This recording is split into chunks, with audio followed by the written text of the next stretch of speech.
Hello नमस्कार दोस्तों, स्वागत है आपका प्रबल डिफेंस एकेडमी में। और आज हम जानने वाले हैं इस वीडियो के अंदर कि आपके CAPF central armed police forces, paramilitary forces और आर्म्ड फोर्सेस में क्या डिफरेंस होता है।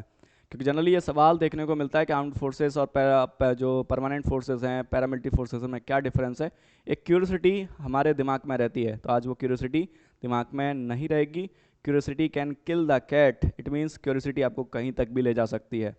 तो सबसे पहले जैसे आप देख ही रहे हैं कि मिलिट्री, पैरामिलिट्री और CAPF central armed police forces, इनमें क्या डिफरेंस रहता है। तो इन डिफरेंस को हम जानते हैं बारी बारी से। और पहले अगर हम बात करें, जैसे कि सबसे पहली बात कर लेते हैं कि आपके जो डिफेंस, जो आपके जो सैन्य बल हैं, जो आपकी परमानेंट फोर्सेज जिन्हें आप कहते हैं, या मिलिट्री फोर्सेस आप कह लें, वो क्या होती हैं। तो आपको पता ही है कि सबसे पहले ये आप वर्तमान जो संरचना देख रहे हैं, भारतीय सेना में ईस्ट इंडिया कंपनी के मूल सैनिकों ने इनकी शुरुआत करी थी।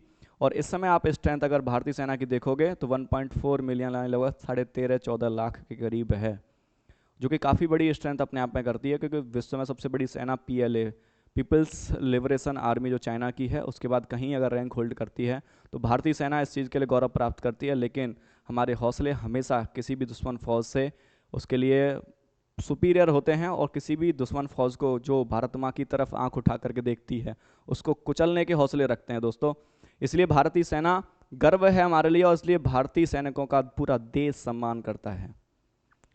नेक्स्ट, इसका भारतीय सैनिकों का, भारतीय सैन्य बलों का देखो तो इनका सुप्रीम कमांडर आप देखते हैं राष्ट्रपति होता है। यानी राष्ट्रपति के लिए, जैसे अभी बीच में कंट्रोवर्सी आई हुई थी, प्रधानमंत्री जी ने एक यूनिफॉर्म पहन ली थी, तो किसी एडवोकेट ने पे केस कर दिया था कि प्रधानमंत्री कैपेबल नहीं है कि वो आर्मी की यूनिफॉर्म पहने, तो उन्हें अपनी सफाई देनी पड़ी कोर्ट में जा करके कि उन्होंने जो यूनिफॉर्म पहनी थी वो एज कैजुअल पहनी थी, उसमें फुल बैचेस वगैरह नहीं थे, ना नेम प्लेट, ऐसी चीज़ें थी।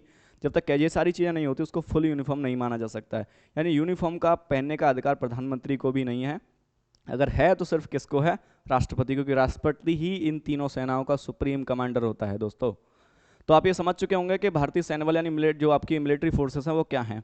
आगे बढ़ते हैं और जानते हैं कि आपके पैरामिलिट्री फोर्सेस हैं वो क्या हैं, अर्धसैनिक बल क्या होते हैं। तो अर्धसैनिक बल बेसिकली क्या होते हैं कि अर्धसैनिक बल आपके अर्धसैनिकरत होते हैं। जिन अर्धसैनिक बलों का जो काम में आने वाले जो सैन्य बल हैं वो समान, देखो ट्रेनिंग है, स्ट्रेटजी है, जो स्ट्रक्चर है वो लगभग सेम ही है तीनों का, हम देखते हैं। बस थोड़ा सा क्या डिफरेंस है, डिफरेंस क्या है कि आपकी इंटरनल सिक्योरिटी में और सीमा सुरक्षा, यानी आपकी बाउंड्री पे रहते हैं, और आपकी इंटेग्रिटी, यानी इंटेग्रिटी को अंदर से भारत को मजबूत बनाए रखने में, भारत में जो अंदर से विद्रोह चल रहे हैं, या आपकी नक्सलाइट मूवमेंट्स चल रही हैं, या आपके कोई भी टेररिस्ट ग्रुप अगर खड़े हो रहे हैं, तो उनसे लड़ने के लिए आपके अर्धसैनिक बलों का प्रयोग किया जाता है।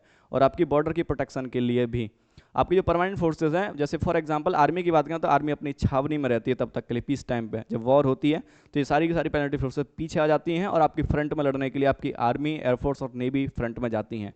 और जब जरूरत पड़ती है तब इनको सपोर्ट में आना भी पड़ता है, बैकअप के तौर पे उनको लिया जाता है। क्योंकि ये जो, जैसे आप सीआरपीएफ का ही नाम ले लीजिए, सीआरपीएफ वर्ल्ड में सबसे बड़ी पैरामिलिट्री फोर्सेस है, तो इसलिए इतनी बड़ी पैरामिलिट्री फोर्सेस को सेम ट्रेनिंग मिली है, स्ट्रेटजी भी जानते हैं, वेपन्स भी जानते हैं, माहिर से माहिर वेपन चलाने में, एडवांस से एडवांस वेपन चलाने में माहिर हैं, तो क्यों ना उनको किसी यानी जंग के समय पर उनको इस्तेमाल किया जाए। तो इसलिए देश में उनको भी जंग के समय पर इस्तेमाल किया जाता है। बेसिकली उनका काम ये नहीं होता है, इंटेग्रिटी, देश की इंटरनल सुरक्षा में वो काम करते हैं। तो ये आपके होते हैं अर्धसैनिक बल, जिन्हें आप पैरामिलिट्री फोर्सेस कहते हैं, ये आपके अर्धसैनिक बल हुए। नेक्स्ट अगर हम बात करें केंद्रीय सशस्त्र पुलिस बल यानी सीएपीएफ, यानी सेंट्रल आर्म्ड पुलिस फोर्सेस आपके क्या होते हैं। तो सेंट्रल आर्म्ड पुलिस फोर्सेस आप देखेंगे तो सीपीएमई, यानी जो आपके जैसे सशस्त्र सीमा बल एसएसबी हुआ, आपका असम राइफल्स हुआ, आपका ITBP Indian Tibet border police हुआ, सीआईएसएफ हुआ, सेंट्रल इंडस्ट्रियल सिक्योरिटी फोर्स हुआ, बीसीएफ हुआ, बॉर्डर सिक्योरिटी फोर्स हुआ, आपका एनएसजी हुआ, आपका सीआरपीएफ हुआ। ये सारे जो भी आप ग्रुप देख रहे हैं सब के सब सेंट्रल आर्म्ड पुलिस फोर्सेस के अंतर्गत आते हैं, और जिसका एक एग्जाम भी होता है अगर आप ऑफिसर रैंक में जाना चाहते हैं। लोकल में अपने रहते भी हैं किसी प्रकार के, लेकिन अगर आप ऑफिसर रैंक में जाना चाहते हैं तो यूपीएससी एक एग्जाम लेती है, इसका नाम ही है सीएपीएफ एसी, असिस्टेंट कमांडेंट का एग्जाम। असिस्टेंट कमांडेंट के पोस्ट पर आप एज ऑफिसर रैंक पर इन सेवाओं में आप जा सकते हैं, CAPF central armed police forces के जरिए। तो ये हमने तीनों में एक अंतर जाना बेसिक सा। अब तीनों का एक ऐसे कंपेरिजन, तीनों का इक्वली करके देखेंगे। जैसे हमने देखा कि एआर जो आपकी है, अच्छा इसमें बात भी कर लें। जैसे फॉर एग्जांपल देखोगे आप बांग्लादेश बॉर्डर, जो हमारे भारत में सबसे बड़ा बॉर्डर अगर हम देखें तो हमारी जो सीमा है सबसे बड़ी वो बांग्लादेश से ही लगती है। तो बांग्लादेश अगर हम बॉर्डर की बात करें तो बांग्लादेश बॉर्डर आप देखेंगे तो बांग्लादेश बॉर्डर जो आपका 4096 किलोमीटर की पूरी बाउंड्री की सुरक्षा करने की जिम्मेदारी किसकी है, आप देखेंगे बीएसएफ की है, यानी बॉर्डर सिक्योरिटी फोर्स इस बांग्लादेश बॉर्डर की क्या करती है, सुरक्षा की जिम्मेदारी उसकी है। अगर आप म्यांमार बॉर्डर पर देखेंगे जिस पे अब तक कोई फेंसिंग नहीं थी, जिसकी वजह से जैसे आप मणिपुर में हिंसा देखी होगी आपने, फेंसिंग ना होने की वजह से जो म्यांमार में जो इंसर्जेंट ग्रुप्स थे वो इंडिया में आकर के इस प्रकार की गतिविधियों का अंजाम दे रहे थे। लेकिन इसके बाद हमारी जो होम मिनिस्ट्री है यानी देश को ज़रूरत लगी कि इस पर भी अब प्रॉपर फेंसिंग करने की ज़रूरत है, तो म्यांमार बॉर्डर पर भी हम प्रॉपर फेंसिंग की वो अपील कर रहे हैं। अगर आप म्यांमार बॉर्डर पर देखोगे तो म्यांमार बॉर्डर पर आपकी असम राइफल्स है, असम राइफल्स आपकी इस म्यांमार बॉर्डर को प्रोटेक्ट करती है। आप अगर चाइना बॉर्डर की देखोगे, चाइना बॉर्डर को जो भी है, चाइना बॉर्डर को प्रोटेक्ट करने की जिम्मेदारी आईटीबीपी की है, इंडियन तिब्बत बॉर्डर पुलिस है ना। और भूटान भी अगर आप देखें, नेपाल और भूटान की हालांकि सिक्योरिटी की जिम्मेदारी हमारी है, भूटान की कोई ऐसी ज़्यादा वो नहीं है, लेकिन फिर भी नेपाल और भूटान दोनों की सीमा की जो जिम्मेदारी होती है वो सशस्त्र सीमा बल यानी एसएसबी की होती है, भूटान की भी और नेपाल की भी। बांग्लादेश की बीएसएफ करती है, और आप देख रहे हैं कि म्यांमार बॉर्डर की एआर यानी असम राइफल्स की जिम्मेदारी है, चाइना बॉर्डर की आईटीबीपी की जिम्मेदारी है। सेम एज पाकिस्तान की अगर हम बात करें तो पाकिस्तान बॉर्डर की भी जिम्मेदारी बीएसएफ की है, बॉर्डर सिक्योरिटी फोर्स। और अगर हम इंडिया के कोस्टल एरिया की बात करें कि कोस्टल एरिया इतना बड़ा है और नेवी की डोमिनेंस इंडियन ओशन को हम बिलोंग करते हैं, और नेवी हमारी बहुत सुपीरियर होने के बावजूद भी सारी नेवी डिप्लॉय नहीं हो सकती कोस्टल एरियाज़ पे। जैसे हम देखते हैं जो कि भी मुंबई अटैक को देखें तो कोस्टल एरिया से प्लान किया गया था, आपके जो नशीले पदार्थों की सप्लाई उस सबको रोकने और आपके कोस्टल थ्रेट से आपको बचाने के लिए यहाँ होती है कोस्ट गार्ड, जो आपकी भारत की मुख्य जो मेनलैंड जो 6100 किलोमीटर की जो बाउंड्री है उसको प्रोटेक्ट करने का काम आपका कोस्ट गार्ड करता है। अगर आप अंडमान निकोबार को भी मिला लें तो ये पूरा का पूरा हमारे पास में 7516.6 किलोमीटर का रेंज बन जाता है, जिसकी प्रोटेक्शन की जो जिम्मेदारी है, जिसकी सुरक्षा की जो जिम्मेदारी है वो बनती है इंडियन कोस्ट गार्ड की। तो इसी प्रकार से आपने देखे इन सब के फंक्शन इसी प्रकार से लगे हुए हैं, ये सब की सब आपकी सेंट्रल आर्म्ड पुलिस फोर्सेस यानी पैरामिलिट्री फोर्सेस के अंतर्गत आती हैं। नेक्स्ट बढ़ते हैं आगे। तो नेक्स्ट अगर हम इनमें एक तीनों में कंपेरिजन करने की कोशिश करें तो पहला अगर हम पैरामिलिट्री फोर्सेस अर्धसैनिक बलों को देखें तो अर्धसैनिक बलों में जैसे मैंने बताया असम राइफल्स हुआ आपका, जो कि एक बेसिक डिफरेंस जान लीजिए। अगर आपको एक वर्ड में कहना हो कि आप इनमें सैन्य बलों में यानी परमानेंट फोर्सेज और पैरामिलिट्री फोर्सेज में क्या डिफरेंस है, तो हम कह सकते हैं पैरामिलिट्री जो फोर्सेस हैं वो होम मिनिस्ट्री के अंतर्गत आती हैं और उनका जो मुखिया होता है वो होम मिनिस्टर होते हैं। जिस समय जो अब आज हमारे कौन है होम मिनिस्टर, अमित शाह जी हैं, है ना। और जो आपकी डिफेंस सर्विस जो आपकी परमानेंट फोर्सेस हैं उनका जो मुखिया होता है वो डिफेंस मिनिस्टर होता है, क्योंकि रक्षा मंत्रालय ये डिफेंस मिनिस्ट्री के अंतर्गत आती हैं। जैसा कि यहाँ लिखा भी हुआ आप देख भी रहे हैं कि ये सब गृह मंत्रालय यानी होम मिनिस्ट्री के अंतर्गत आती हैं। और सैन्य बलों की अगर हम बात करें तो आपकी रक्षा मंत्रालय के अंतर्गत आती हैं।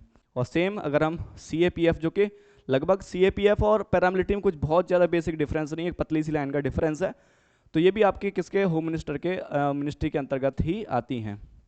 नेक्स्ट अगर हम बात करें कि इनकी जिम्मेदारियाँ वामपंथी उग्रवादों से, नक्सलियों से लड़ने के लिए, माओवादियों के और आंतरिक खतरों से सुरक्षा देने के लिए यानी इंटेग्रिटी, भारत की इंटेग्रिटी को बनाए रखने के लिए, भारत इंटरनल तौर पर मजबूत रहे, इसकी जिम्मेदारी हमारी पैरामिलिट्री फोर्सेस की रहती हैं। जैसे मैंने बताया सबसे बड़ी पैरामिलिट्री फोर्सेस आपका CRPF है, सेंट्रल रिजर्व पुलिस फोर्स, जिसकी ज़रूरत देश में समय समय पर पड़ती रहती है। और आपने देखा भी होगा नेताओं को या फिर जैसे प्रधानमंत्री की भी जो सुरक्षा आपने देखी है, वाई जो सिक्योरिटी, जेड+ सिक्योरिटी, तो इन सब को भी देने के लिए भी इन्हीं पैरामिलिट्री फोर्सेस के जवानों को भी इस तौर पे अपॉइंट किया जाता है।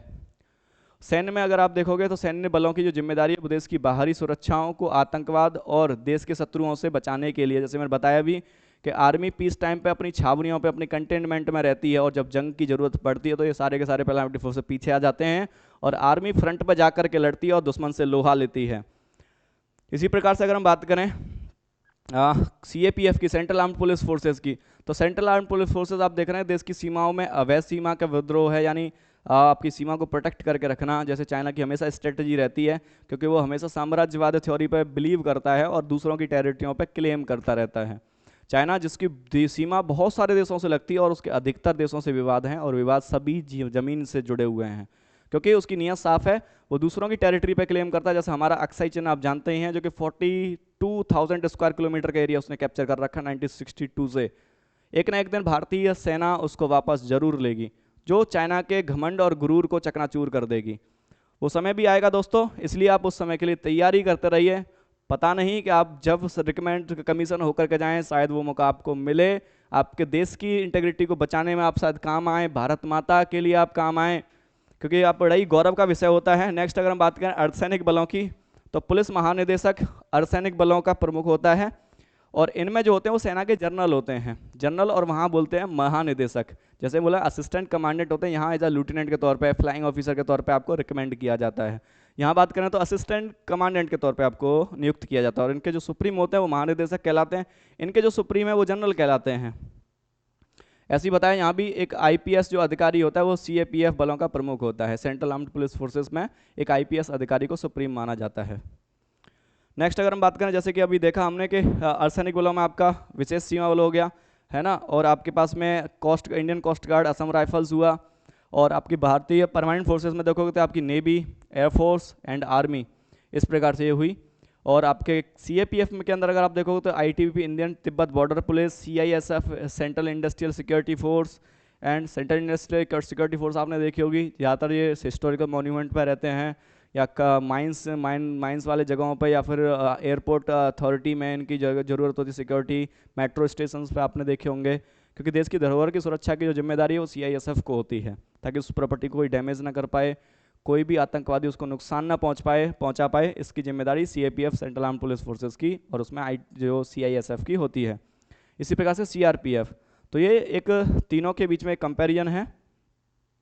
और नेक्स्ट अगर 2x2 कंपेरिजन करने का प्रयास करें तो हम सैन्य बल यानी मिलिट्री एंड पैरामिलिट्री के बीच में अगर डिफरेंस करें तो सैन्य और पैरामिलिट्री यानी सैन्य बल और अर्धसैनिक बलों के बीच में एक महत्वपूर्ण अंतर ये होता है कि सैन्य बलों को 4 उप प्रमुख विभाग होते हैं उनमें विभाजित कर रखा होता है। भारतीय सेना कार्मिक, भारतीय वायुसेना कार्मिक, भारतीय नौसेना कार्मिक और भारतीय तटरक्षक कार्मिक। भारतीय तटरक्षक का भी एक अलग वो है, इस पर एक अलग से वीडियो लेकर के आएंगे कि भारतीय तटरक्षक को क्यों परमानेंट फोर्सेस में कंसीडर किया जाता है। और इसकी तुलना में अगर हम अर्धसैनिक बलों की बात करें तो अर्धसैनिक बलों में आपके एआर असम राइफल्स, सीए जो कि सेंट्रल आर्म्ड पुलिस फोर्सेस का हिस्सा है, एसएसएफ हुआ आपका, और इसी प्रकार से ये चीज़ें रहती हैं। ये मेन अंतर है जो अभी हम देखा, तीनों चार्ट हम देख करके आए, दोनों के बीच भी हमने अंतर देखा। अगर हम सैन्य और अर्धसैनिक बलों के बीच में एक फिर से अगर इनके प्रशिक्षण संबंधी, परीक्षा से संबंधित अगर इनका कंपेरिजन करें तो उसमें इनका वेतन अगर हम देखने की कोशिश करें तो वेतन में लगभग आप सैनिक बलों का जो है अर्धसैनिक बलों से थोड़ा सा डिफरेंस देखने को हमें मिलता है। यानी सैन्य बलों में और अर्धसैनिक बलों के डिफरेंसेस में आप पेंशन फैसिलिटीज़ में भी अंतर देखते हैं। पैरामिलिट्री फोर्सेस में पेंशन की फैसिलिटी नहीं होती है, परमानेंट फोर्सेस में होती है। तो और कुछ एडवांटेज हैं जो ऐसी चीज़ें हमें यहाँ देखने को मिलती हैं और पैरामिलिट्री फोर्सेस में देखने को नहीं मिलती है। सैन्य अधिकारियों की भर्ती के लिए आप देख रहे हैं सीडीएस और एनडीए जैसी परीक्षाएं इसमें आयोजित की जाती हैं, और इनके लिए अपनी इंडिविजुअल निकलती हैं। Assam rifles, Indian coast guard की आप देखते हैं समय समय पर वैकेंसीज निकलती रहती हैं। इसी प्रकार से सैन्य बलों में जो प्रवेश के लिए किसी को स्नातक होना चाहिए, यानी अपना अपना एलिजिबिलिटी क्राइटेरिया अलग अलग होता है। एनडीए के लिए आपको 12th पास आउट, सीडीएस के लिए आपको कम से कम ग्रेजुएशन होना चाहिए। इसी प्रकार से पैरामिलिट्री का भी अपना अलग अलग है, ठीक है, कोई भी 12th पर लेवल भी है और ग्रेजुएशन लेवल भी है। ये दो मेनली स्टैंडर्ड हमारे रहते हैं। तो उम्मीद है ये वीडियो आपके लिए लाभदायक रहा होगा। तो दोस्तों ये चीज़ ध्यान रखिएगा, सैन्य बल और जो आपके यानी मिलिट्री फोर्सेस और पैरामिलिट्री फोर्सेस, एक दिमाग में क्वेश्चन चलता था कि बेसिकली इनमें अंतर क्या होता है। तो उस अंतर को इस वीडियो में हमने कवर किया फुली, और सब पूरे का पूरा कंपैरिजन समझा भी कि सैन्य बल होते क्या हैं, अर्धसैनिक बल क्या होते हैं, इनमें कंपैरिजन किया, तीनों का कंपैरिजन इकट्ठा करके देखा।